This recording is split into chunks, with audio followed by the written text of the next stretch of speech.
বাংলাদেশের বর্তমান পরিস্থিতি ভারতের কাছে সবচেয়ে বড় চ্যালেঞ্জ হয়ে দাঁড়িয়েছে, যা স্বীকার করল ভারতের পররাষ্ট্র বিষয়ক সংসদীয় কমিটি। ইনকিলাব মঞ্চের মুখপাত্র শরীফ ওসমান হাদির মৃত্যুতে শোক সহিংসতায় উত্তাল পুরো বাংলাদেশ। একদিকে যেমন শোকে পাথর বাংলার আপামর জনতা, অন্যদিকে বিক্ষোভ সহিংসতায় ছড়াচ্ছে ভয় উৎকণ্ঠা। তরুণ এই নেতার মৃত্যুতে যখন পুরো বাংলাদেশ শোক পালন করছে, ঠিক তখন প্রতিবেশী দেশ থেকে ভেসে এলো সতর্কবার্তা।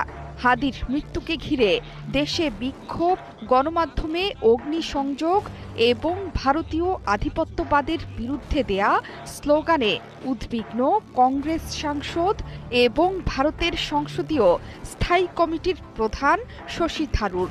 দেশটি বলছে, বাংলাদেশের চলমান পরিস্থিতি গভীরভাবে পর্যবেক্ষণ করছে নয়াদিল্লি। উদ্বিগ্ন শশী থারুর বাংলাদেশকে দিয়েছেন কড়া সতর্কবার্তা।